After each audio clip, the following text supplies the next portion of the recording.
Hello. Buongiorno. Come va? Andiamo bene, thank you. So I'm gonna leave the floor to Professoressa Bottini and to Anna Prouse, who will talk to you. Bene. Yeah, so directly like this. General Petraeus, first of all, thank you so much. We are honored to have you today. And let me introduce Anna Prouse, because Anna Prouse will interview you directly. And if it's okay for you, may we start immediately? Yes. Okay, thank you so much. So just a moment, I switch to Italian.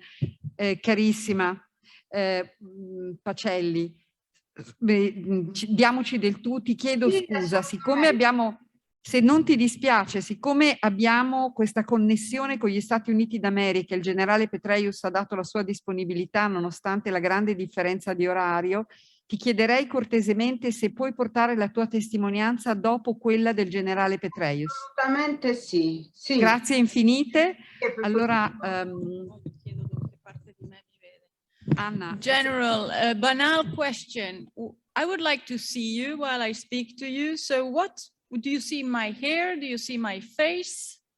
I see the entire stage. And I'm on camera, so I'm not sure why you can't see me. You actually, I'm behind you. If you turn around and look behind you. Yes, I might. Then you can see. I can see you in the TV. So I'll figure something out, because I don't want you to look at my head, the back of my head the whole time. Don't worry. Well, first of all, thank you. Thank you so much for having us, for joining us. It's really early over there, although you're a morning person. So it's kind of the crowning of the morning here, your participation. It's the, as we say in Italian, la ciliegina sulla torta. And I have a few questions for you, and I thought the first one is, from the inside or from the US, we are all wondering here, how could this what appears to be a very abrupt withdrawal, and the way it was implemented, how could it actually take place? Well, it took place because a previous administration negotiated a deal with the Taliban that excluded the Afghan government from the discussions and forced the Afghan government to release 5,000 detainees, committing the United States to leaving in the spring of this year. And then the subsequent administration, the current Biden administration, extended the date by which we would have left, but still committed to leaving. And then, of course, carried out a departure that resulted in the military being gone before the diplomats, development workers, intelligence officers, and Afghan officials and individuals who put their lives in jeopardy because of their service with us. And so we then had to rush our soldiers back into Afghanistan, carry out a very substantial evacuation, but one that was clearly very chaotic as well. And certainly there appears to have been a lack of appreciation for the psychological impact of our departure, the departure of all the coalition troops. There were twice as many, almost 3 times as many coalition forces as Americans on the ground at the end. And the very important contractors, about 18,000 of them, who maintained the Afghan Air Force, the helicopters and the planes that were the key to providing reinforcements, emergency resupply, and close air support to those Afghan forces who were under simultaneous attack all around the country by quite a skillful Taliban offensive that was helped, of course, by the release of 5,000 detainees who went right back to the front lines. that's what transpired. There were alternatives. Certainly, President Biden could have rejected the previous administration's commitment, just as he rejected the withdrawal from the World Health Organization, the withdrawal from the Paris Climate Accord, and reversed both of those. And just as he's seeking to reverse the decision to withdraw from the Iran nuclear deal, among a number of other international activities, but did not. And the result is one in which the Taliban have taken over, although they're already showing how difficult it is to be a counterinsurgent rather than an insurgent, how difficult it is to govern a country. And they're essentially taking the country back to a 7th century interpretation of ultra-conservative Islam, with lots of violence in the country as the Islamic State takes advantage of the situation, carries out horrific attacks like the one in the military hospital yesterday, the 2 Shia mosques they've hit in previous weeks. And the country is on the brink of an absolute humanitarian catastrophe. The harvest this past year was the worst in 35 years. There was a terrible drought. The Taliban have no money. It's frozen around the world, and they have no access to IMF or World Bank funds. They lack the expertise and experience in their ranks. They haven't even really formed the entire government, much less established, if you will, a constitution or the rules that they're going to follow. There are differences in interpretation around the country. And I think the future is very, very bleak indeed for the Afghan people as we enter the traditionally very difficult, dark, and frigid winter in the shadow of the Hindu Kush. Should we translate this? Okay, I think we'll move to translation. Quindi Fulvia, lasciamo a te la parola. Grazie. General Petraeus, this is absolutely a great honor for us to have you here with us. Scusatemi, sto facendo una cosa ridicola. Generale Petraeus, è veramente con grande onore che l'accogliamo qui questa mattina. Anche se so che è molto presto negli Stati Uniti, ma so che lei è una persona che comunque è molto mattiniera. Allora, diciamo che la sua partecipazione qui questa mattina è un po' la ciliegina sulla torta del nostro evento. Vorrei farle qualche domanda. La prima domanda che le faccio è questa. Dal punto di vista degli Stati Uniti, come mai c'è stato un ritiro così brusco, così veloce da parte, un ritiro dall'Afghanistan da parte delle forze statunitensi e della coalizione? Allora, la risposta è questa. C'era un accordo precedente con l'Afghanistan a fronte del rilascio di 5.000 detenuti. Gli Stati Uniti avevano concordato di lasciare il paese entro la primavera e si erano impegnato a fare questo in maniera graduale e in accordo con la popolazione afghana.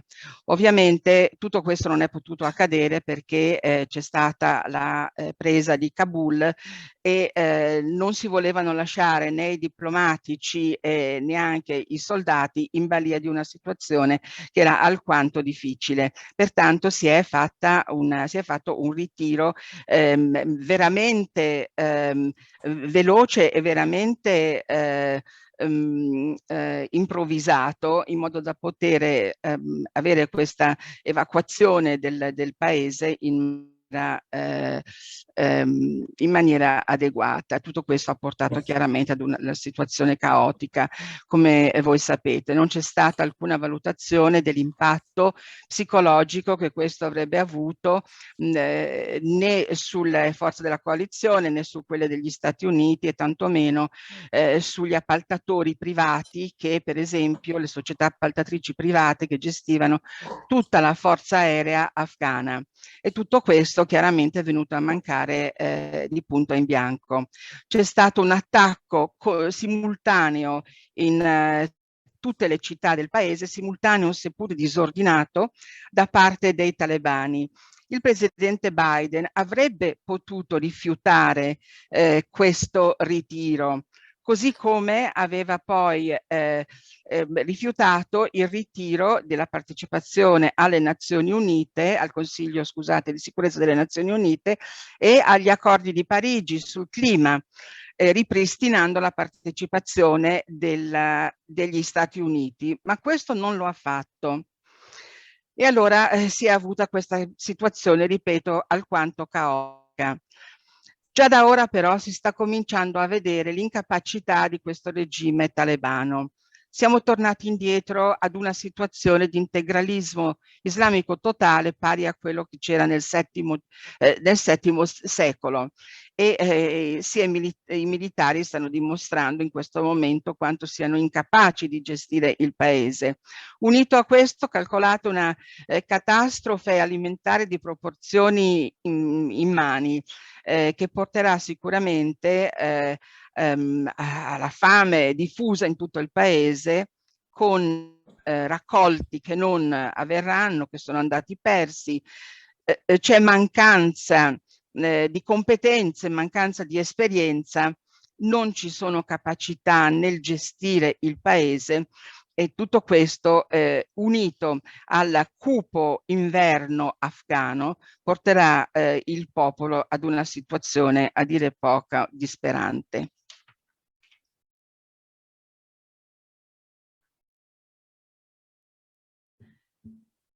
So here there's a natural question, General. Why do you think that in spite of, probably the president's advisors advising against pulling out so abruptly, why did President Biden, why didn't he put a stop? Why didn't he change what the administration before him had planned to do? He did it, as you say, in multiple occasions. And why not this one? At the end of the day, it's a question for him, obviously. But I think that what he explained was that he felt that it was an unwinnable war. He ultimately said also, of course, that the Afghans wouldn't fight and so forth, which was not correct. Something like 26 times as many Afghans have died, especially in recent years, compared with American battlefield losses. But it was, I think, just seen as not willing to commit further resources to something that was as inconclusive as was Afghanistan. And I would assume that there was not an expectation that the situation would collapse as fast as it did. But again, at the end of the day, that's obviously a question for him. He did make the case for his decision in his announcement. And I think it's worth returning to that. It is certainly arguable to make the points that he did. The problem is, of course, that the situation that has resulted is, as I mentioned, just heartbreaking, tragic, and I think disastrous, no matter how imperfect the Afghan government was, and it was very imperfect, and there was obviously maddening corruption and ineptitude and frustrating bureaucracy and all the rest of that. But at the end of the day, the hundreds of thousands or even millions of Afghans who are voting with their feet seem to indicate that they preferred life under that imperfect government, which was also, of course, an ally for us in the fight against the Islamic State and Al-Qaeda, and provided a platform for us to carry out the regional counterterrorism campaign as well as operations inside Afghanistan. La traduzione.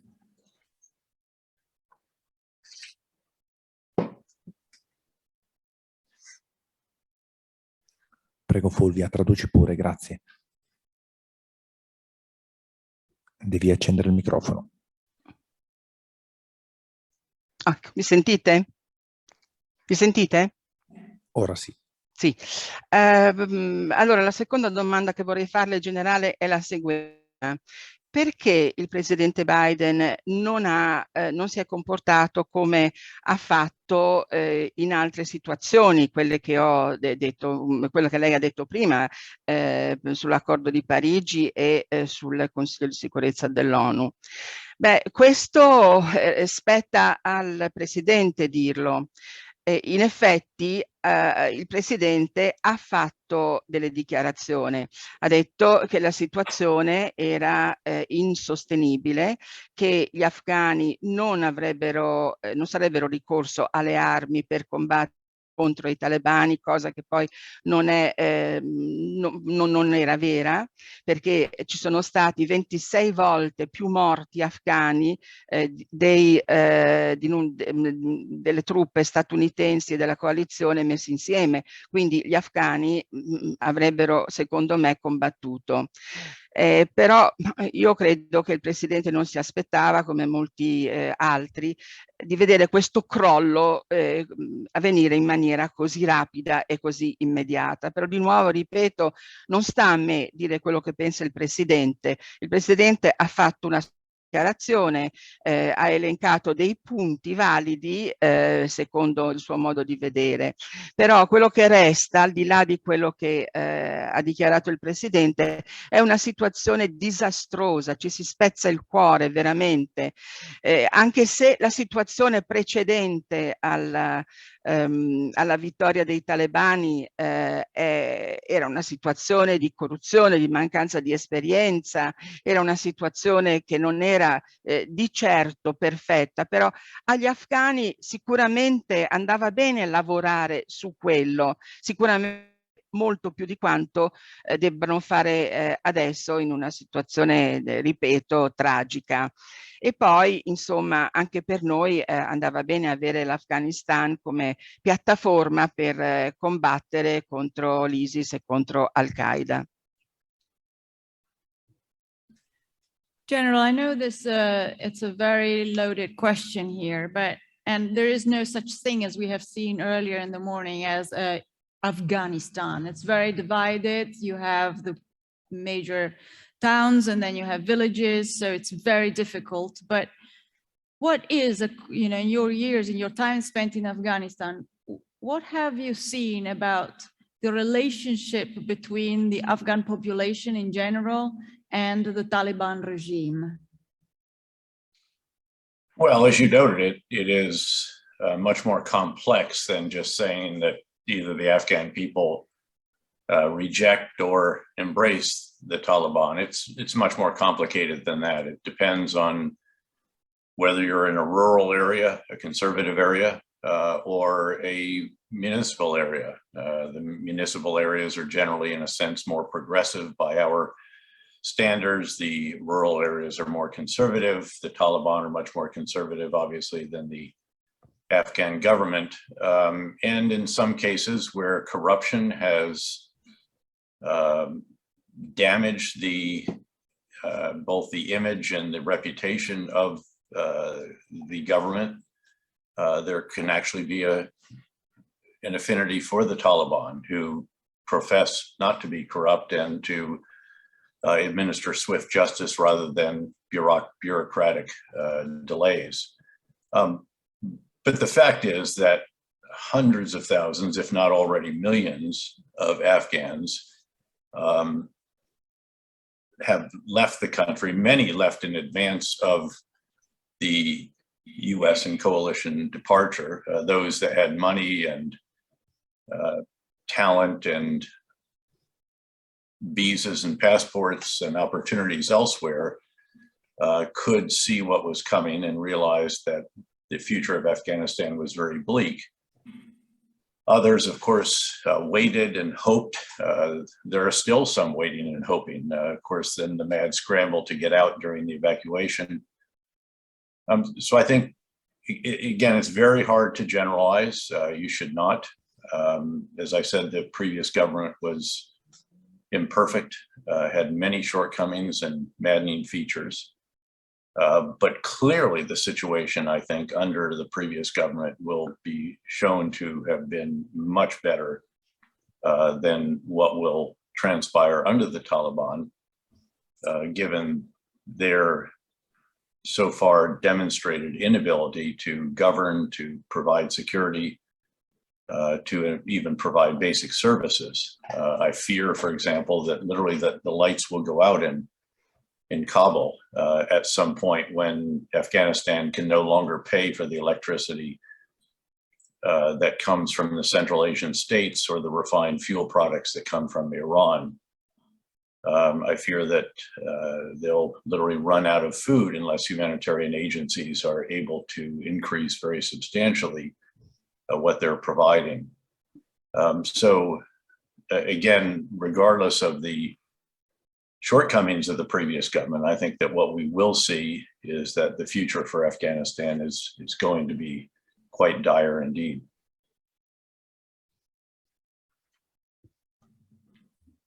Prego Fulvia con la traduzione.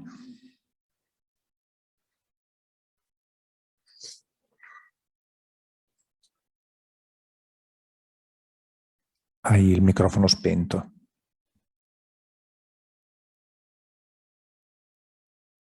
Ecco, mi sentite? Sì. Ecco, questa domanda è una domanda un po' carica, però gliela faccio lo stesso. Volevo sapere, sappiamo benissimo che non possiamo parlare di un Afghanistan come di un'entità unita. L'Afghanistan è una serie di entità divise a seconda che si parli di province, di città, di zone rurali, eccetera. Ma le chiedo questo: qual è il rapporto della popolazione afghana con il regime talebano? È una domanda molto complessa quella che lei mi fa e dipende ovviamente se stiamo parlando delle aree rurali o delle aree urbane. Il concetto è che nelle aree rurali c'è un livello di conservatorismo che è molto più elevato di quanto non lo sia nelle zone urbane, e questo è perché ci sono meno scambi, di posizioni, eccetera. Chiaramente, come dicevo prima, nel regime precedente c'è stata una forte livello di corruzione che ha danneggiato l'immagine del governo, però devo dire che questo renderà più facile per il regime talebano gettare fango sul regime precedente, nonostante il fatto che non sia in grado di mantenere una situazione attuale che abbia una qualche fondamento sicuro. Centinaia di migliaia, se non milioni di afghani se ne sono andati come hanno potuto, sono proprio fuggiti nel momento della caduta di Kabul. Sono fuggiti con le forze della coalizione, sono fuggiti con le forze degli Stati Uniti. Chiaramente erano tutte persone che avevano denaro, avevano visti, avevano i passaporti pronti e hanno capito subito che il futuro sarebbe stato alquanto tetro. Altri, magari pur potendosene andare, hanno aspettato e hanno sperato, e poi ci sono quelli che non se ne potevano andare perché non avevano i mezzi per poterlo fare. Quindi è molto difficile generalizzare. Il governo precedente, per imperfetto che fosse, sicuramente avrebbe potuto essere una base per costruire qualche cosa in Afghanistan, e così il popolo lo vede. Pensate che io mi aspetto che in qualsiasi minuto adesso le luci di Kabul si spengano perché non c'è elettricità. L'elettricità che proviene dall'Asia centrale o dall'Iran è una fonte di energia che potrà non esserci più perché non riescono a pagarla, per esempio. Non parliamo poi del cibo. Quindi diciamo che il governo precedente aveva delle possibilità di migliorare la propria capacità di gestire il paese, mentre questo qui vedremo nel prossimo futuro che non sarà in grado di farlo.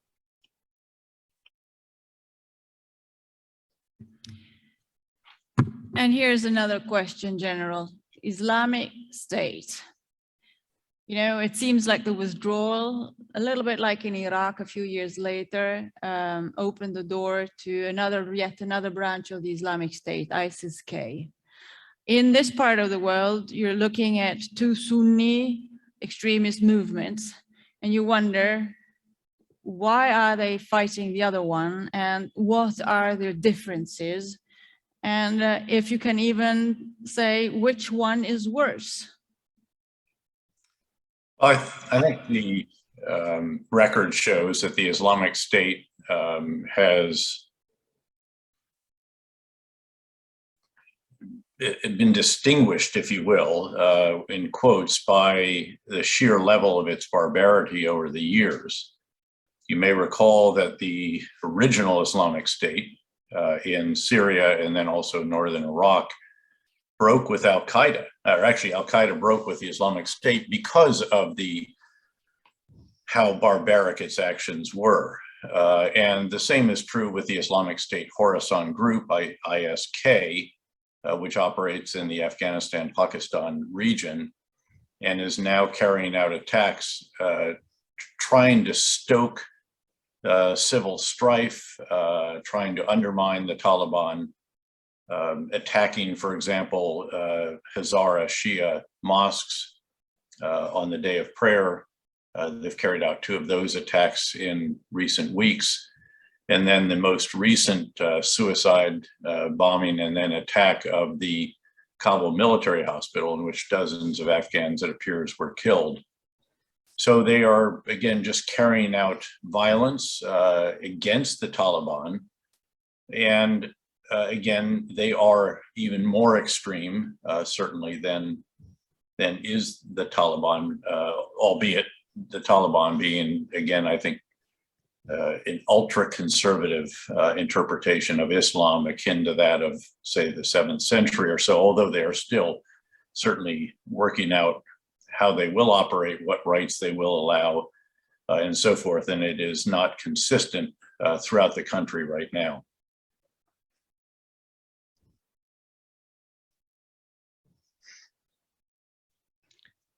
Allora. Perfetto, Mi Fulvia, sentite? quando vuoi, sì, ti sentiamo Sì? bene. Bene.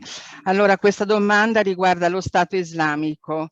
Non pensa che il ritiro, così come il ritiro delle forze dall'Afghanistan, così come è accaduto in Iraq, non porterà ad una estremizzazione di alcuni gruppi. Per esempio, abbiamo 2 movimenti fortemente estremisti sunniti, come l'ISK per esempio, e non si capisce quale sia peggiore dell'altro. Io credo che lo Stato islamico oggi si distingua per la forza di azioni barbariche che vengono perpetrate. Originariamente l'ISIS lo Stato islamico aveva rotto con Al-Qaeda proprio perché era molto più conservatore di Al-Qaeda, e io credo che l'ISK in qualche regione si stia comportando allo stesso modo, cioè sta attaccando il regime talebano.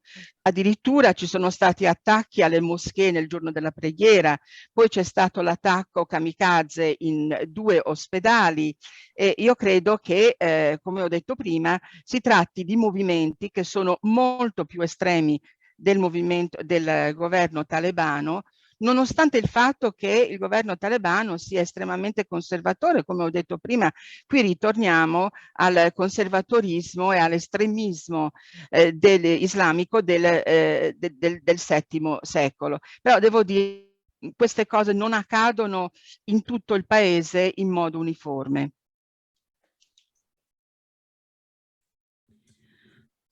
And what are your thoughts, General, about what will happen next? In multiple occasions, you just said the situation is dire.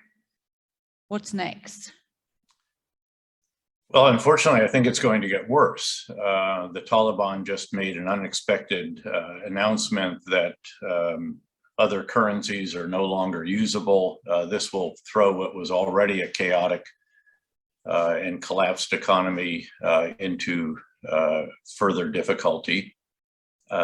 Again, the Taliban do not seem to have the expertise nor the experience nor the human capital to govern effectively. And and they haven't sorted out yet even again what their real structure and leadership is going to be. As you know, there is a tug of war going on between the Afghan Taliban, the Quetta Shura, and the Haqqani Taliban, with the Haqqani actually in Kabul and the Taliban leadership in Kandahar.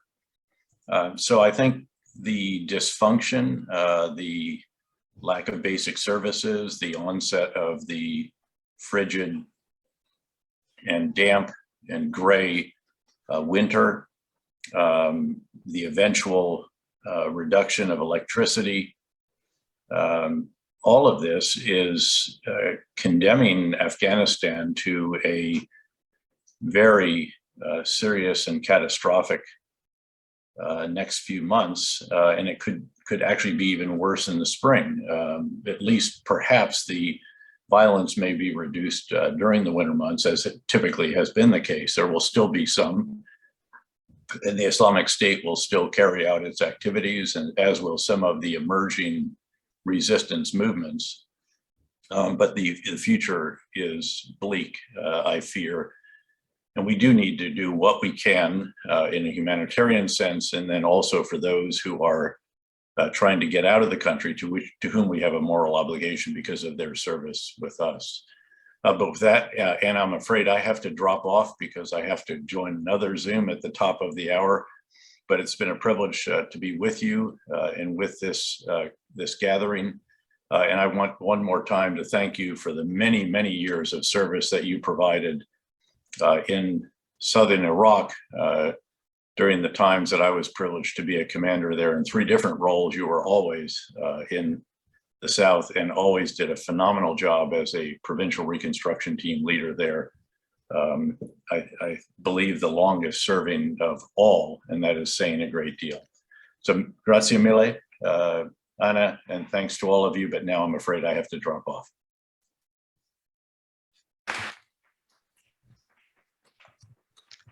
Eccomi qua. Mi sentite?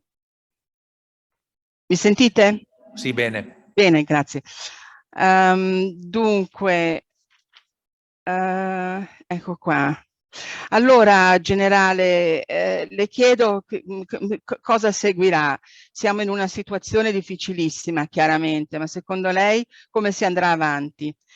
Io credo che non si possa che peggiorare. Una delle cose che faranno la situazione, per esempio, è la messa fuori uso di tutte le valute che non siano quella afghana, e questa creerà ancora più difficoltà.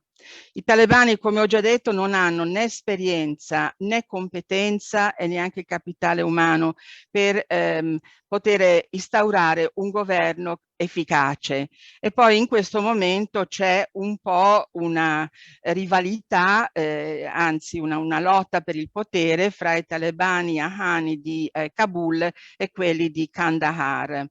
E poi, come ho detto prima, questo inverno grigio, cupo, freddo che sta arrivando, la mancanza di elettricità porterà ad una condanna per il popolo afghano e sarà catastrofico. Probabilmente la situazione potrebbe allentarsi durante l'inverno, però non è detto, perché c'è sempre il movimento di resistenza dello Stato islamico che sicuramente in un modo o nell'altro continuerà. Noi dovremo cercare di fare uscire quanta gente più possiamo, specialmente quelli che hanno collaborato con noi in questi anni.